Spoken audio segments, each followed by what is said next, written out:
Welcome to Coach's Corner, everyone. I'm your host, Coach Paul Tripoli, here with my friend, Coach Mark Hobley. Peace. Hobbs, Coach Hobbs, I call him. We have a special guest this week, friend of mine, Mark Adams. Mark, thanks for joining the show. Appreciate you having me on. Mark is a former football player at Vanderbilt University, so we're going to talk a little Vandy. His family has got an amazing family that everybody is into sports. Including your wife, but I don't know where to start. Let's start from the beginning. Mark, you got an amazing family tree. We're going to talk about your father-in-law, Fred Pancos, who's a head coach, and what an amazing Hall of Fame career he had in Tennessee. But let's start from the beginning. You grew up here. Talk about your mom and dad and your siblings growing up here in Pensacola. Well, we grew up in Ferry Pass out here in Pensacola. I got a brother and sister, Mike and Glenda. We were all sports-minded growing up, and where my best friend was, David Lee was a year ahead of me. He went to Woodham. He got a scholarship to Vanderbilt a year ahead of me, and then so when I graduated, naturally, it was a great place, great fit for me, and plus nobody else really offered me anything. Well, talk about your high school career. What positions did you play, and how good was your Woodham teams back in the late '60s, early '70s? You know, surprisingly, we weren't that good. I don't know why, because we had some pretty good players. We had several Division I players that left that team. We were like 2-9 and kind of bottom of the barrel, to be honest with you. One year we went 6-3, and we did go to a little bowl. How did you get to Vanderbilt? How did you pick Vanderbilt? What did you study there? What did you get your degree in, and why Vanderbilt? I had a few other small offers, Southern Miss and some of the academies and stuff like that, but I really wasn't highly recruited. But David was up there, and they came and offered me a scholarship, and I decided to go up there with him, and thank God I did.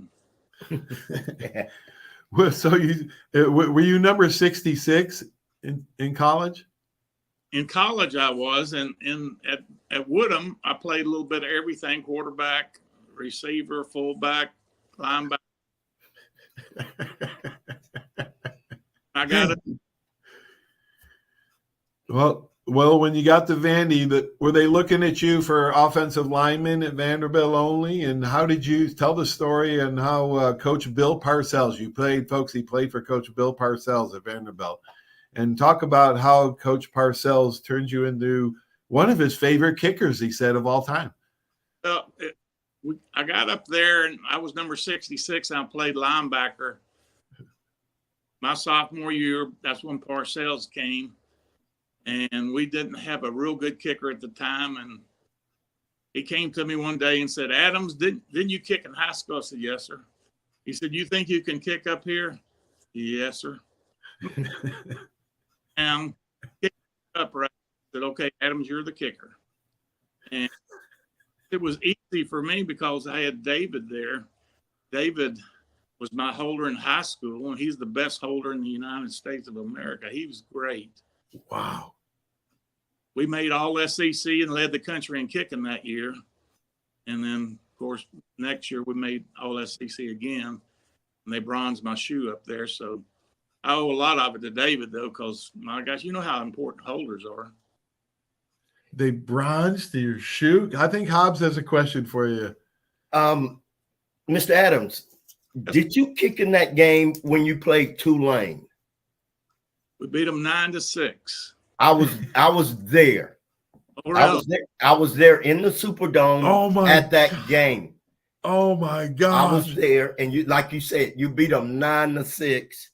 I came in the locker room to see Reggie Calvin. I came in the locker room that night. I'll never forget it. I was there. Yep. I was there the night you kicked. That year. Was it all field goals? Yeah, I was real fortunate to be able to put in a position. I think that year we won 7 games and 5 of them were by field goals.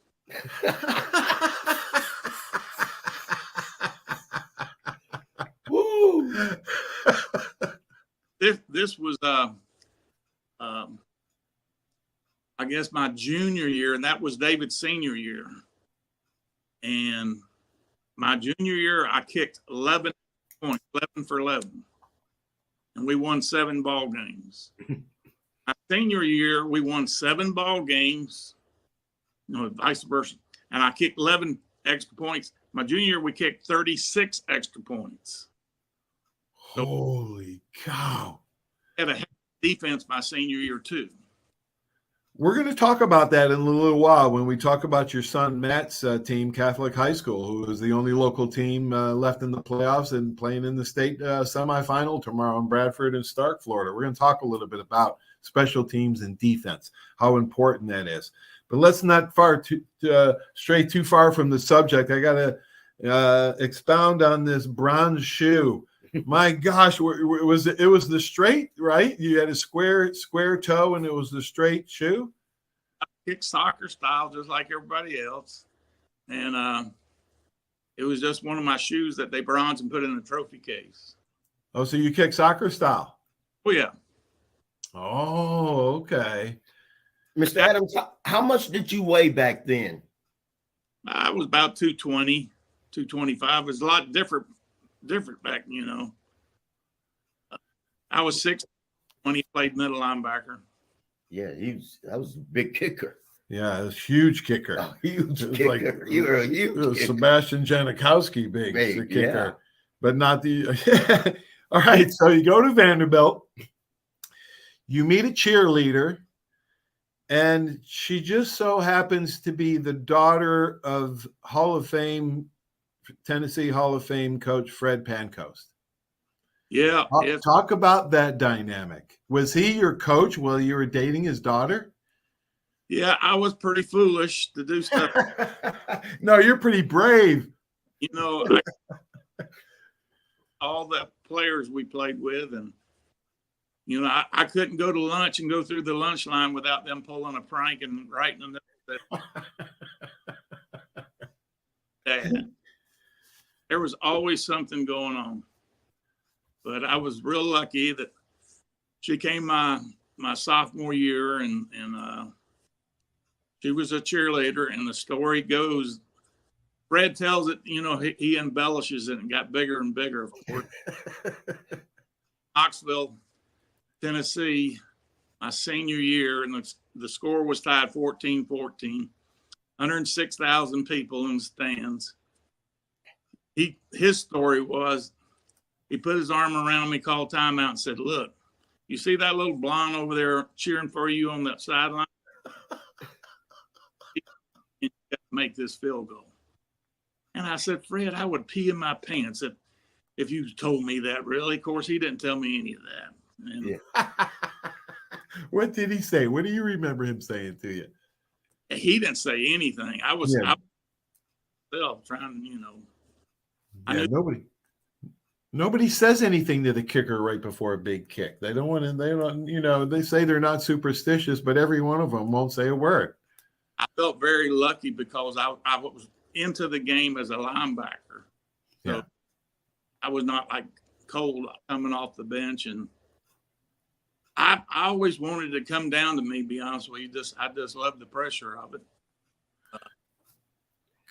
I don't think people down here realize how big that Vanderbilt, Tennessee game is in the state of Tennessee. It is absolutely huge. It is big. It is big, and I unfortunately we hadn't beat them too many times here recently, and I don't know when the last time we beat them. It must have been about 10 years ago. Then it was a 75 year we beat them. Well, I know when my Coach Paul Bear Bryant was coaching at Vanderbilt, they beat him. I mean, he turned Vanderbilt around back in the day. People don't remember him coaching at Vanderbilt, but he did. All right, let's talk about your Hall of Fame father-in-law, Coach Fred Pancoast. He was coaching, if I'm not mistaken, or if Luke's not mistaken, your son Luke His grandfather, Coach Steve Spurrier, was the offensive coordinator. Steve Spurrier won the Heisman at Florida. That's exactly right. That was his second stint in coaching. He went to Tampa first, then he went to University of Florida, coached quarterbacks, and was the offensive coordinator there when Spurrier won the Heisman. And then he went to Georgia as offensive coordinator under Dooley. Then he got his first head coaching job at University of Memphis at that time. Stayed there and was very, very successful. Took them way up and like put 38 players in the pros and really had to go. And then he made the wrong move and came to Vanderbilt. But did he replace Steve Sloan? He followed Steve Sloan. Well, all right. Talk about a couple. I want to talk a little bit about Reggie Calvin. Was there a guy named Robert Hartley also from here that went to Vanderbilt? Yes, Robert was here too, and came up and he played a couple of years and something happened. I don't know what happened. Maybe gotten injured or something, because back then, if you got ACL or injury, your career was over. But Ancos came and we were a senior group at that time, and there was 21 out of 22 starters that left, graduated. So there wasn't anything behind us. We had a big 21 out of 22 starters left. That was my class, and we graduated. Holy cow.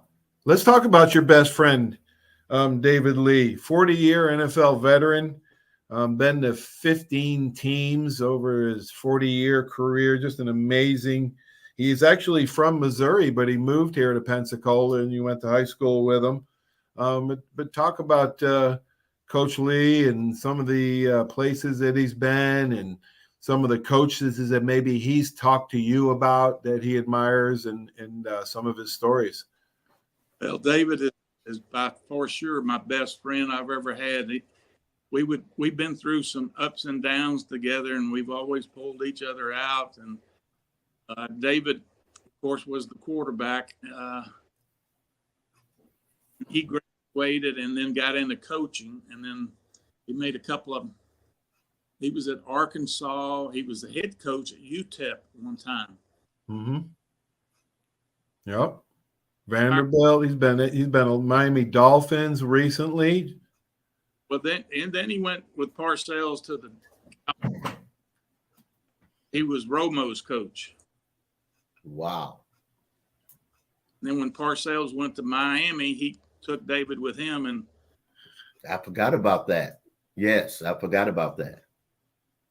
And then once Parcells retired, David started to move around to different teams. I think, like you said, it was a bunch of them. Coach, tell me a Bill Parcells story, or maybe even since Coach Lee has spent more time with him, maybe Coach Lee has told you a story or two about Parcells. But do you have anything that jumps out? Hell on the air, so just keep it clean. It's a podcast. It's all right. It was really neat to me, but since I played for him and came, quote, a Parcells boy, he had all these sayings, and he took it to the NFL with him, and it was fun for me to hear some of the sayings he had on, even back when I played for him. Mm-hmm.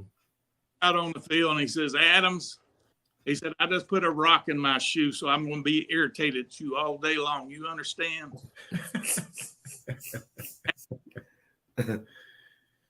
Half the time. We can't find you. You're just lost. And then, Adams, does your mama really know you're trying to play football out here? He had sayings that were the same sayings when he was coaching Lawrence Taylor, for instance. He had a lot of Coach Perkins coach like that. He would needle you all day long. He tried to push your buttons. Let's start. Let's talk about your children. You got 5 beautiful kids, 3 boys, 2 girls.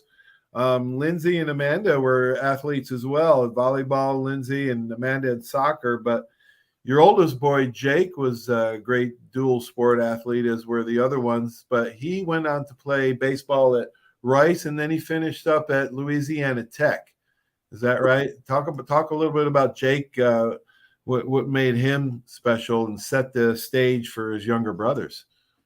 Jake was a great athlete in a lot of sports. He was my speed demon. He was the fast one. He did really good in baseball, but again, he tried to run through the center field fence and tore up his shoulder, kept him out of, maybe having a chance. Matt, he was a quarterback there at Catholic. He got the heck beat out of him. I think he blew out both shoulders, both knees, broke wrist, and a broke back, and 2 concussions. That was in high school. Oh my gosh. And then he still got a scholarship to Memphis. Then he went up there, and his freshman year, he blew his right shoulder out again. And they said, that's it. We have to screw you back together, and you're going home. Boy, what a tough son of a gun Matt is. People don't realize it, but I use him as an example on my show about courage, because he fought back cancer years ago and never blamed anyone or ever felt sorry for himself. But he was a good example to the kids when he fought back cancer there 10, 12 years ago. Mark. I'm sorry. Yeah, I was talking about Matt when he fought back cancer. He's a tough cookie. Oh, that was unreal. That was, really hard for him, I know, but it was hard for us to come by and watch that happen. But that's just one of God's blessing. He wasn't ready to take him at the time. And great ever since then. Yeah. Mark, do you remember when, Matt played baseball as well? And do you remember the time that the guy from Jacksonville was leading the game off, big 6'2", 6'3", 6'4" guy, running up there 92, 93, 94, and Matt takes like the first pitch in the head. And you remember that playoff game at Catholic High? No, I don't. That's what I remember about your son. You're talking about tough, hard-nosed competitor. Everything that coach talks about, and I imagine what that you're made of as well. We've been so blessed, and Matt was so talented and a gifted athlete. Jake was always real. He said, Dad, I've been practicing baseball this whole time, and Matt comes off spring football practice, come out there. In one game, he hits the first 2 home runs the first time up. He ain't even seen I believe it. Man is so humble too, man. He could be out there, I never even knew that. And I coached 8 years with him, man. He's so humble. He was an all-around athlete. The pro baseball scouts came to us personally and said, if your son will not play football his senior year, we will draft him. We want to draft him. Wow. He should have played baseball. He should have never went on that football field. He should have played baseball. He was a football player on the baseball field. He was a maniac. I think people will run through brick walls for guys. Those are the guys that like Avature, those guys in the pros, that's what they're made of. Well, that's maybe why he helps him as a good coach, right? Maybe that's why he's such a good coach. Yeah. But play for him, I think. What's that, Mark? They really love to play for him, and I hope they're coming up tomorrow night. Yeah, let's talk about this. Let's talk a little bit about this. I was there in 2010 during the state semifinal game. Then the Catholic went 2013 at Clay. And then now 2023, Matt's third Final Four. They went to the state finals, of course, in 2004. Catholic did. Big wins, especially last week, the region title, goal line offense that the scrum that he's put in. Mark, it does a few things. It controls the clock and the tempo, limits the other team's possessions. I'd like to say it limits turnovers, but they had one fumble. And they just rely on great defense and great kicking games. That's why it's called special teams. Do you think those are some of the reasons that he's where he is at now? What was Matt's thinking changing the offense? Well, he wasn't expecting to change it that much all at one time. I think we went out against Walton, and he was going to do what they call the Panther. They call it a Panther. Right. And, well, it just kept on working. And he said, Daddy was playing A, but they wouldn't ever stop us. I mean, that's a sign. That's a sign of it. Hey, if it ain't broken, don't fix it, man. I think pretty much for Florida High, that was going to be planned A, and all of a sudden we looked up and the first half is over with. I mean, it was unbelievable how fast these games go by when you run the ball every time. Yeah. How many possessions did Walton have?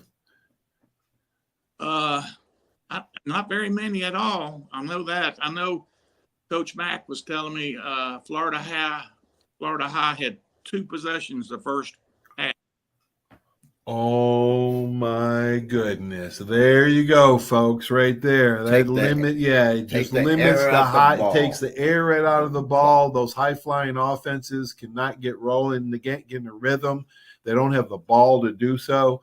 It gets frustrating after a while. It just piles on and piles on. So the boys are leaving today, right, for Stark, Florida. Are they stopping off halfway? Are they practicing somewhere over there, Coach? I think they're going to stay in Lake City to spend the night, and they were going to stop somewhere. I don't know where they were going to stop, just to let them get out and visit a stadium, I think, somewhere. And I think might have been at Tallahassee. But that was probably, I think, a good move to go and get over there. Sounds like a rainy forecast, too. So right. So that's good. Yeah, that's good. That's even better. Because Bradford, their opponent tomorrow night, 13-0, only given up 49 points all year, 6 shutouts on the year, and the most they've given up all year is 13 points in one game.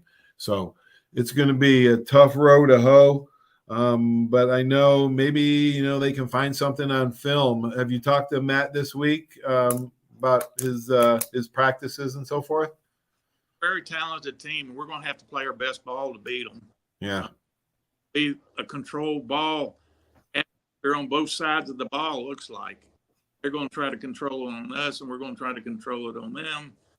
And it's a matter of, who gets the turnovers and makes something. That's usually how it goes in these games. Well, should be close. So hopefully it just stays close. Keep it up until the fourth quarter, right? Exactly.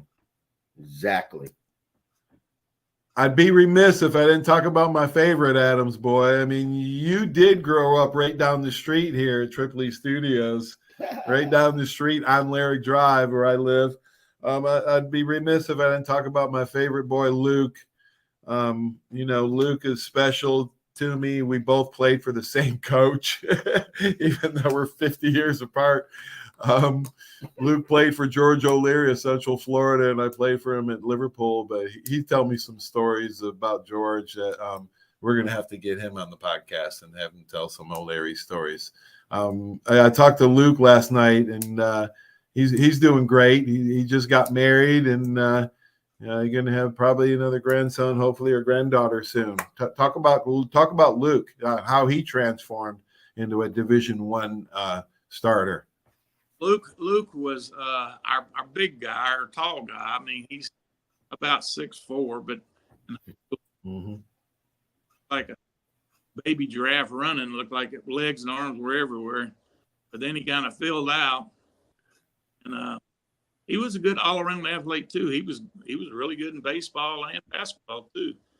But decided to go football and down to UCF. Really enjoyed it down there and had 2 or 3 different head coaches, but Larry was one of them. I guess that was the last of the old school, as I would call it, coaches. So he was definitely old school. Yes, he was. Coach O'Leary is nothing new school about Coach George O'Leary. I don't know, man. I don't know why I was a coach. I played for 2 of the hardest, most disciplined coaches in the world, but I didn't coach like them when I coached. I couldn't coach like they did.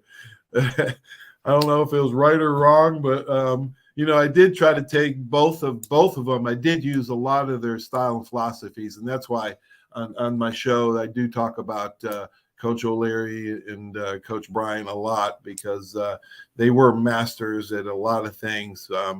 But I would be, tell Luke, hopefully you'll see Luke next week. Did y'all sell Daybreak Marina? I heard that. I don't know if that's true or not. For my part of it, yes. I started in 1989. I was 100% owner, and Jake for me since I failed, and basically him and the 4 other local owners. So I'm completely out of it. Wow, how did you start it, Mark? Ignorant. I didn't know any better. I love fishing and boating, and I was changing my life as far as career. I was selling insurance for my father-in-law Fred up there, and probably should have stayed in that. Would have made a lot more money, but I decided to go in. I went this head first. I researched it for a year and traveled around. What I liked about different dry storage marinas and what I didn't like, and I took a chance in 1989 to open it. So it's been a good business. Great investment, great risk taking, beautiful. I'm sorry. I've enjoyed it. It was a great way to make a living. Yeah, fishing and boating, and yeah, not so bad, Mark. Did pretty well for yourself with a Vandy degree, right? Harvard of the South. About all. How about that Iron Bowl last week? When they get together, you just never know. My gosh. Was it 4th and 34 and throw it up? Good gosh. You never know. I should have warned people last week. My senior year, we were 4-6 at Alabama. Auburn was 8-2. Bo Jackson, we didn't have a chance. Nobody thought we were going to win. We won 17-15. We won. Was that the 2 block punts? No, I know. I almost got my finger on that field goal though that he missed, 42-yarder with 2 seconds to go. It just my too bad my arms are too short. My fingers, I would have got it, but he did pull it left, and we did pull it off. My dad got to see it. My brother came down. Yeah, it was a great Iron Bowl win. All right, Mike, you want to stay with us? We're going to do a little college football picks. We do it every week. Hobbs is catching up to me. Hey. Yeah, he had a big week, 12-6 against the spread last week. Hobbs he was on fire. All right, Mark, Georgia, of course, -6 versus Alabama at 3:00 on CBS. I never go against Alabama, and I usually win 70% of the time against the spread. I'm going Bama. Hobbs is going Georgia because he's got to catch me. He's got to pick up. Lock of the week, Georgia. Last week, lock of the week was not Louisville. This week, ride for Georgia. You got Georgia or Alabama? I'm going to pick Alabama. All right. Oh, wow. Mark's got Alabama. Oh. All right, Michigan. Really, I think one of the top 2 or 3 teams in the country. 22.5-point favorites versus number 16, Iowa, 7:00 on Fox. I don't know about this point spread. I think maybe get a turnover. I'm going to take the points. I'm going to take Iowa. Iowa. I'll take the many points. My gosh. I know, it's 22. I know, right? So Washington, talk about a lot of points. Washington's almost given up 10 now to Oregon. I know Oregon's hot. Bo Nix is a Heisman Trophy front runner. But Penix Jr., Washington have a chance. That's Friday night, 7 o'clock on ABC. I can't go against Bo Nix. I'm taking Nix. I'll take the points. First time going against Bo Nix all year. Okay. I'll take Oregon. Taking Oregon, Marquez. And then FSU without their quarterback. Hobbs is an FSU guy. I'll get into a long debate if we get into it about FSU. They're not the same without their starting quarterback. 2.5-point favorites versus number 14 Louisville, 7 o'clock ABC on Saturday. Oh, I got FSU. Hobbs taking FSU. I'm going to take FSU too. Yeah, me too. I can't go against Louisville. Just doesn't look very good. All right, and then we got the Sun Belt Conference. App State at Troy, 3 p.m. on ESPN. Troy is -6. I'm taking Troy. Ooh. -6? Yep. I'll take the points. All right, Hobbs are going with App State. Mark, who you got? Troy. Troy. Mark's got Troy, and then Army, Navy's next week, Tulane, SMU. Nobody cares about that conference. Well, I think it's going to be a good game. Oh, is it? Tulane, 3.5-point favorites versus SMU, 3 o'clock on ABC. I'll take Tulane. I like Tulane. Okay. Who do you like, Mark? Sir? Tulane's really got a pretty good team. Yes, indeed. Yes, indeed. Well, I just want to give a shout out because Danny Warfel's been on my show, friend of the show, and I follow him and all his great college football premier award for community service. 3 finalists: Ladden McConkey, Georgia, junior wide receiver; Blake Corum, the running back at Michigan; and J.D. Bertram, Notre Dame senior linebacker. So congratulations to those 3 finalists. Mark, thanks so much for joining the show. I just want to tell everybody, if you like my podcast, like it and share. Go to my YouTube channel, search Paul Tripoli Coach's Corner, and subscribe since it's free. If it's free, it's for me. Mark, it's always a joy to have you on the show. It's great to see you. We'll see y'all later. All right. Go Satyrs. Go Satyrs. Go Satyrs. Go get 'em. Satyrs. Go Satyrs. Go get them tomorrow. Bring it back. Yeah, bring it back alive. All right, everybody. Thanks for watching. Stay tuned for these messages. Without them, this just wouldn't be possible. Thanks for watching, everybody. Have a great sports weekend. CC's Home Improvement is a full-service handyman services company offering the best in commercial and residential repair and improvement services. Call 850-497-2524. We specialize in kitchen and bathroom updates, painting, flooring, fencing, and so much more. You got a mess? Call the best. CC's Home Improvement. 850-497-2524. 850-497-2524. See ya. There's a reason why Hill Kelly in Pensacola is the #1 selling Chrysler Dodge Jeep Ram dealer between Jacksonville and New Orleans. While other dealers have taken advantage of a competitive market with higher prices, Hill Kelly has discounted prices to the lowest of the year. And Hill Kelly in Pensacola won't surprise you with excessive charges beyond the selling price. Come see why people from Milton, Pace, Foley, Bay Minette, Daphne, Gulf Shores, Mobile, and beyond are driving to Hill Kelly in Pensacola to buy their next new Chrysler, Dodge, Jeep, or Ram. At Hill Kelly, the bottom line price and your satisfaction are what really matter. So before you sign, check the bottom line and make the trip to Hill Kelly in Pensacola to see what true local ownership can do for you. At Hill Kelly Chrysler, Dodge, Jeep, Ram, Highway 29 in Car City, Pensacola. Or shop online 24/7 at hillkellydodge.com. When it comes to bottom line pricing, nobody beats a Hill Kelly deal. Nobody.